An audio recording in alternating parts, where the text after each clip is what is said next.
আজকে প্রমোশনের জন্য এই প্রোডাক্টটাও এলো আর দাদা বৌদির অ্যানিভার্সারিও ছিল। প্রথম থেকে শুরু করি। আজকে সকালে ডেলিভারির দাদা দুটো জিনিস দিয়ে গেল। একটা হচ্ছে দুটো পুতুল অর্ডার করেছিলাম আর এইটা এসছে পার্সেলটা, যেটা আমাকে প্রমোট করতে হবে। সেই ভিডিওটা এখনো বানানোই হয়নি। ভালো করে একটা ভিডিও বানাবো। আর যদি ভালো হয় প্রোডাক্টটা আমি জেনুইনলি তোমাদের রিভিউ দিয়ে দেবো। Hair serum. প্রথমে আমি কেক কিনতে চলে গেছিলাম। ওদের বলিনি। ওরা আমাকে সারপ্রাইজ দিয়ে আমার বাড়ি চলে এসছে আমাকে ডাকতে। তা আমিও ওদের না বলে বললাম, দাঁড়া আমি একটু আসছি। আমি আর ভাই চলে গেলাম কেক আনতে। মিয়ামোর থেকে কেকটা নিয়ে এলাম। জানো মিয়ামোরের যে আউটলেট থেকে আমরা কেকটা নিচ্ছিলাম ওখানে কিছুই থাকে না। যখন 30 টাকা করে জিনিস পাওয়া যায় না, 30-33 টাকা, সেই সময় জিনিস থাকে না, আউট অফ স্টক হয়ে যায়। এখন নাকি হোলির সময় একটা গেঞ্জি ফ্রি দিচ্ছে, সাদা গেঞ্জি হ্যাপি হোলির। সেটাও এদের সাথে নেই। কেকের সাথে অন্য কোনো ফ্রি কিছুই দেয়নি। এরকম একটা আউটলেট কিছুই পাওয়া যায় না। তারপরে আমরা চলে গেলাম একটা ক্যাফেতে। ক্যাফেটা খুব মিষ্টি, ওই ক্যাফেটা আমার খুব ফেভারিট একটা ক্যাফে। তো ওখানে গেলাম, চা খেলাম, একটু পকোড়া ফকোড়া খেলাম, ব্যাস ওই খেয়ে পেটটা পুরো ভরিয়ে নিলাম। তারপরে হলো আমাদের কেকের সেলিব্রেশন।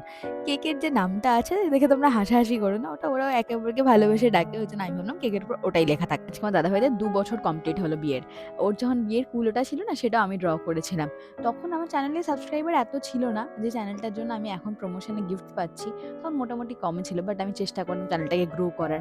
আর এখন দেখো সেই চ্যানেলের থ্রুতে আমি গিফটও পাচ্ছি, প্রমোশনও পাচ্ছি। তোমাদের অনেকেরই মনে প্রশ্ন আসতে পারে যে দিদি তুমি প্রমোশনের এই প্রোডাক্টগুলো কোথা থেকে পাও, কি করে তুমি যোগাযোগ করো ব্র্যান্ডের সাথে এই জিনিসগুলো প্রমোশন করার জন্য। যদি তোমাদের মনে এরকম প্রশ্ন থেকে থাকে অবশ্যই আমাকে কমেন্ট করে, আমি একটা ফুল ভিডিওতে তোমাদের বলে দেবো কি করে এই প্রোডাক্ট তোমরাও পেতে পারো। তারপরে আমরা ওখানে সব কেক টেক কেটে সেলিব্রেশন করে চলে গেলাম দীপাপিতে।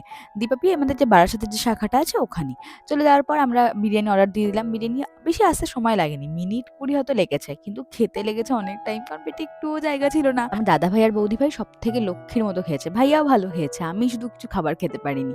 মানে সে অনেকে খাইয়ে সুখ পাওয়া যায় না, যে লোককে আর রান্না করে খাওয়ালাম, ও খেলে একটু ভালো লাগলো, আমাকে খাইয়ে কেউ সুখ পাবে না, কারণ আমি পুরো খাবার কখনো শেষ করতে পারি না। আমি এরকম গুটি কয়েক ভাত খাই, তারপরে আমার পেট পুরো ভরে যায়। আমার অনেক সমস্যার মধ্যে একটা সমস্যা হচ্ছে আমি একদম কোল্ড ড্রিঙ্কস খেতে পারি না, যেটা ঝাঁজ থাকে তো একদমই না।